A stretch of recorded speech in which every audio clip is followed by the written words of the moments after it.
Tapi gimana kalau misalnya tentang konsep-konsep dari Pak Nadiem nih sekarang nih Pak nih.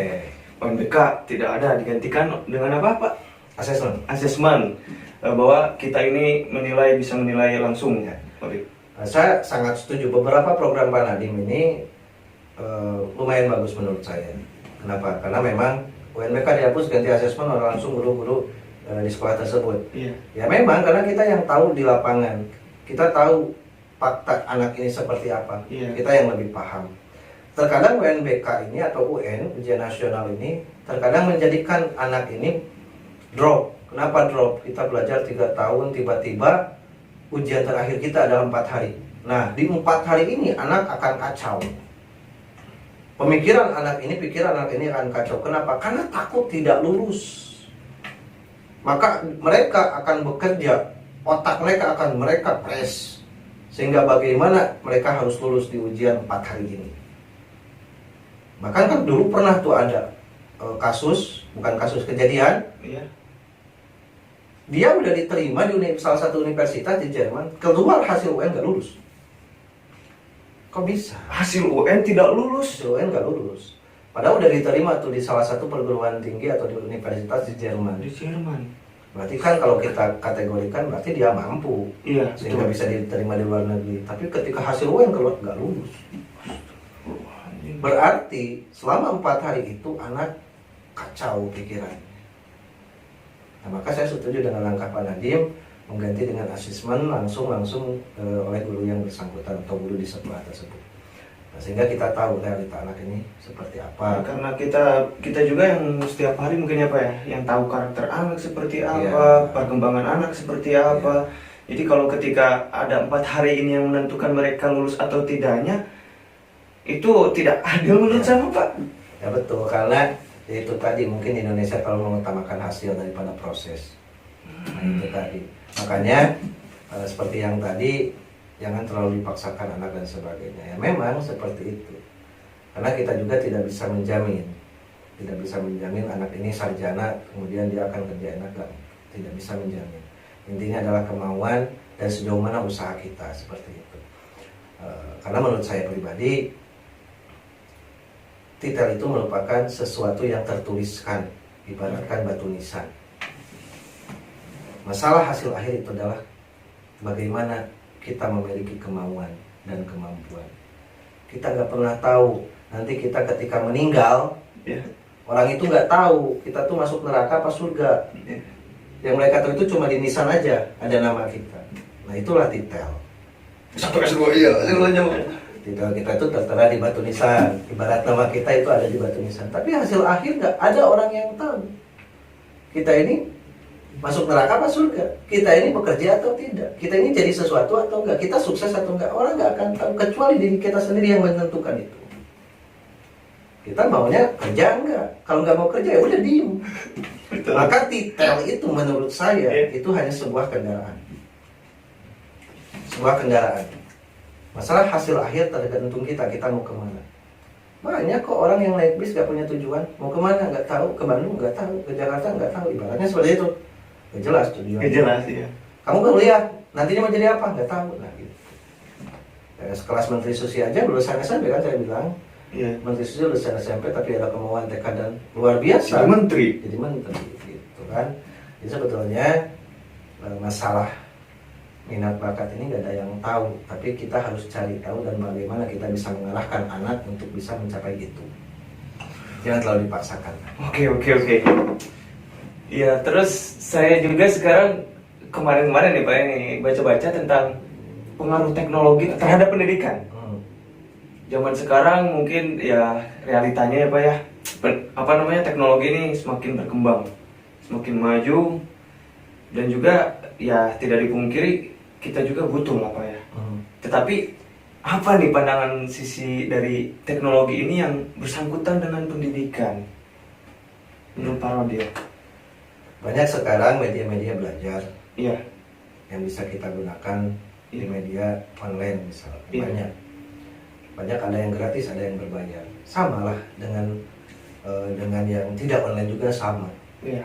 Ada yang gratis, ada yang berbayar gitu. Ada yang murah, ada yang mahal, sama.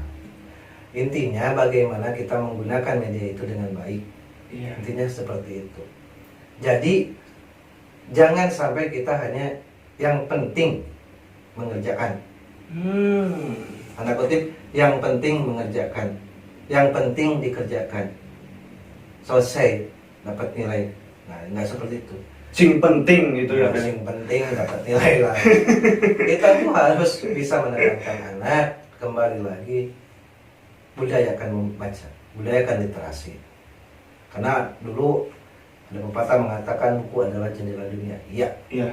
Iya betul. Buku adalah jendela dunia. Itu istilah dulu ya Pak ya. Buku adalah jendela dunia. Iya.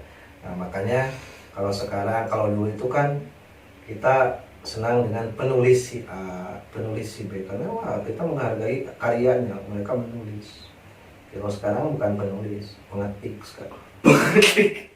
Tinggal ketik-ketik selesai. Copy paste. Zaman sekarang itu seperti itu. Nah, kalau dulu kan lebih telaten, lebih teliti ketika menulis. Kenapa? Karena kalau salah ini, waduh, harus dihapus dan sebagainya. Kalau sekarang salah sedikit, backspace. Iya. Ya, aman. Kalau dulu kan medianya terbatas, sehingga ketika harus menulis itu sangat telaten. Maka ya gitu, orang-orang zaman dulu, guru-guru zaman dulu, kemudian siswa-siswa zaman dulu, yang luar biasa lah, menurut saya luar biasa. Nah, kalau sekarang kira-kira bisa nggak kembali ke zaman dulu? Menurut saya kita jangan kembali ke zaman dulu, tapi bagaimana memanfaatkan teknologi ini lebih baik lagi. Lebih baik lagi. Jadi tolonglah, pendidikan utama tetap di keluarga. Kalau dulu kan kita takut nih pulang ke rumah dimarahin. Iya. Kalau sekarang kadang saya melihat anak-anak ini udah nggak ada takut-takutnya nih kalau punya nilai jelek pulang ke rumah dimarahin. Nah, Pak. Kasus sekarang banyak seperti itu, Pak. Makanya orang tua juga harus bisa menjadi media belajar anak yang pertama. Coba awasi anaknya, coba bimbing anaknya. Anak pulang tanya, belajar apa saja tadi di sekolah, sejauh mana kalian bisa menyerap pelajaran di sekolah. Kalau sekarang nggak, kurang seperti itu. Kalau anak iya. Kalau dulu kan saya mau main aja, zaman dulu kan masih caturulan dulu. Caturulan. Jadi kalau misalkan ujian itu 3 bulan sekali. Jadi 4 bulan sekali itu ulang-ulangan. Makanya kalau belajar itu lumayan padat juga. Main udah belum? Belum, nggak boleh main. Kalau sekarang kan kadang orang tua ini takut sama anak. Kebalikan. Makanya kalau dulu saya ketika misalkan mau pulang sekolah tiba-tiba mau papasan nih sama guru di depan. Wah, ini saya cari jalan lain nih. Saking segennya tuh sama guru. Bukan menghindar, tapi kita menghormati guru. Kenapa? Karena salah satu supaya ilmu kita itu bisa terserap dengan baik adalah bagaimana kita taklim terhadap orang yang memberikan ilmu tersebut. Kalau sekarang saya sering banyak lihat anak-anak juga seperti itu, sekolah-sekolah lain misalnya. Ketika misalkan ketemu dengan gurunya, mereka naik motor, gurunya lagi ada di pinggir jalan, kebetulan papasan. Mereka berteriak, "Pak, Bu!" Ini kan sudah contoh adab yang kurang baik terhadap pendidik juga. Jadi semena-mena, Pak.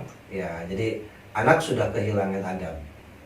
Nah, zaman sekarang saya melihat itu mungkin karena faktor lingkungan pertama kurang diperhatikan. Kurang diperhatikan. Kalau dulu kan kita ada guru itu ketemu nih orang tua papasan sama guru, salim dulu gitu kan? Iya. Kalau sekarang kan sudah jarang tuh orang tua ketika misalkan kebetulan ketemu dengan gurunya, apakah itu berpapasan atau memang kita ketemu di sekolah misalnya. Jarang itu orang tua mengarahkan untuk anak saling dulu ke gurunya, saling dulu ke bapak, saling dulu ke ibu. Bukan dalam arti seorang pendidik itu harus dihormati, tapi itu bentuk dari takdim kepada seorang guru sehingga ilmunya bisa diserap dengan baik. Karena zaman dulu seperti itu ya, Pak. Nah, jadi makanya kenapa salah satu cara saya menerapkan pendidikan sekarang ketika saya mendidik anak itu mungkin seperti guru-guru zaman dulu, karena saya rasakan itu manfaatnya luar biasa, sehingga mungkin saya sedikit berbeda ketika mendidik anak seperti itu. Ya, jadi sekarang outputnya itu kadang-kadang abstrak Pak kita lihat sebenarnya kalau misalnya lihat perkembangan pendidikan sekarang. Ya, seperti itu. Makanya yang harus dibenahi adalah satu sistem pendidikan di negara kita, kemudian sistem pendidikan utama di rumah. Orang tua harus, orang tua lebih memperhatikan lagi anaknya. Yuk tanya lagi anaknya biar anak merasa terperhatikan, sehingga tidak terjerumus ke lingkungan yang nggak baik. Karena merasa anak ini kurang ditanya sama orang tua, kurang diperhatikan sama orang tua, jadi merasa broken mereka di rumah, merasa broken home, sehingga terjerumuslah dengan kegiatan-kegiatan lingkungan yang kurang baik. Tidak sedikit juga yang malah menyalahkan gurunya Pak. Nah seperti itu gitu. Kalau dulu kan nggak seperti itu. Saya misalkan dipukul di betis, ada bekas sorotan ketika pulang ke rumah. Kenapa itu? Ini tadi saya melakukan kesalahan gini-gini. Pantas karena kamu yang sama. Kalau sekarang kan kadang beda. Siapa kamu? Kenapa kamu ditampar? Sama siapa? Sama guru A. Ayo kita cari. Mengajarkan secara tidak langsung mengajarkan ya psikis anak itu melawan ya Pak ya. Jadi merasa bahwasanya wah guru ini nggak ada apa-apanya ternyata. Nah, seperti itu. Bukannya apa-apa ya. Jadi memang kalau misalkan anak sudah seperti itu, nanti anak di sekolah itu guru itu gak ada harganya. Makanya pendidikan utama itu adalah keluarga. Keluarga harus bisa membimbing, karena waktu mendidiknya lebih panjang daripada kita pendidik. Iya. Kita hanya dari jam 7 sampai jam 4 misalkan, atau jam 2. Sisanya kan dari jam 4 sampai jam Itu dia di rumah 7 pagi misalkan, atau jam 6 pagi. Itu di rumah. Nah, kadang mungkin orang tua juga kurang controlling di situ. Tidak semua orang tua, sebagian orang tua sekarang sudah kurang controlling terhadap lingkungan anaknya. Peran orang tua itu. Peran orang tua sangat luar biasa. Itu Iya. Ya karena saya juga membaca Pak ya di sebuah artikel negara tetangga misalnya Singapura, pendidik itu, tenaga pendidik itu sangat dihargai Pak. Iya. Oleh pemerintah, oleh pihak keluarga dari anak-anak itu, sehingga muncullah rotasi yang sangat baik di situ Iya. Pak. Kalau di Indonesia kayaknya ya itulah. Ya. Nah kemudian satu lagi Pak Karis tentang pendidikan, kualitas pendidikan di kita. Iya. Terkadang sekolah kurang memperhatikan kualitas. Sekolah kurang memperhatikan Kualitas. Kualitas. Tapi lebih mengutamakan kuantitas. kuantitas. Nah, maksudnya apa? Pengennya banyak anak, banyak siswa, tapi tidak diperhatikan fasilitas untuk belajar anak. Yang mereka inginkan kebanyakan, ya, tidak semua, tapi kebanyakan sebagian besar sekolah. Kenapa sekarang sekolah menjamur? Kalau dulu susah sekolah. Sekarang sekolah menjamur karena bantuan dari pemerintah yang sangat menggiurkan. Makanya lebih baik banyak siswa dapat banyak bantuan ketimbang memperhatikan fasilitas. Nah, jadi salah satu yang menjadi masalah kenapa kualitas pendidikan di kita ini masih sangat jauh, karena itu mungkin kualitas dari fasilitas yang kurang terperhatikan. Atau Pak kalau gitu mau sekolah tadi aja dijadikan ajang bisnis satu. Kemungkinan besar seperti itu. Jadi banyaklah saya menemukan sekolah-sekolah yang fasilitasnya masih kurang, sehingga anak ini kadang 3 tahun belajar tidak pernah praktek. Misalkan SMK nih, 3 tahun belajar mereka hanya dikasih materi saja, teori saja, tidak pernah praktek secara langsung. Misalkan di lab, mana prakteknya? Sedangkan misalkan pendidik ini menuntut harus bisa dan sebagainya. Jadi memang banyak faktor yang mempengaruhi kualitas pendidikan kita. Salah satunya adalah aspek dari fasilitas sekolahnya, kemudian dari kualitas SDM siswa-siswinya, kemudian dari kualitas tenaga pendidiknya. Ini yang harus kita benahi. Makanya sistemnya harus dibenahi. Sistem yang harus dibenahi. Jadi jangan terlalu mohon maaf. Terkadang ini saya sedikit miris juga kalau saya, ini merupakan keresahan saya. Guru yang sudah lama mengajar tiba-tiba misalkan statusnya tetap saja honorer, fresh graduate jadi PNS. Padahal kalau kita mengadu pengalaman jauh dengan yang sudah berpuluh-puluh tahun ini, hampir ada yang saya ada cerita tinggal beberapa tahun lagi kalau melihat usia ini dia pensiun sebagai tenaga honorer. Udah di ujung pensiun. Udah di ujung pensiun, belum juga jadi PNS. Masih kalau dengan yang fresh graduate. Oh, jadi dia statusnya masih honor. Nah, kalau boleh saya menyarankan, mungkin ini analisis saya, tapi saya juga nggak tahu mungkin ini baik atau tidak analisisnya. Kalau menurut saya pribadi, untuk kesejahteraan guru ini supaya kualitas pendidikan dan tenaga pendidik ini juga serius, harus serius juga dari pemerintah. Contohnya apa? Memperhatikan kesejahteraan guru. Bagaimana caranya? Berikan batasan waktu untuk mendapatkan sesuatu. Gimana nih maksudnya? Contohnya gini. Biar pendidik ini serius, maka coba kasih waktu sampai berapa tahun akan muncul NUPTK. Iya. Sebagai bukti dia adalah seorang guru, punya nomor registrasi. Oh, NUPTK itu. Ya, nomor unik itu. Nah, setelah keluar NUPTK 5 tahun, kalau mereka ingin NUPTK, ayo kerja serius 5 tahun. Jangan kerjanya nyantai-nyantai, biar keluar NUPTK. Misalkan, atau 3 tahun lah keluar NUPTK. Ya. Selama data di Dapodiknya bagus. Nah, 7 tahun misalkan. Udah, ikutkan PPG. Uji tuh kemampuan gurunya tuh. Lulus gak tuh dapat serti tuh. Udah serti misalkan lulus nih gurunya jadi serti. Misalkan 10 tahun misalkan mengajar. Kalau misalkan ikut CPNS kalau lulus nih misalkan nih. 10 tahun mengajar. Hentikan sertinya. Kasih passing penyetaraan. Nah, gak rugi menurut saya. Karena dia cuma dapat dari passing. Sertinya dia gak dapat.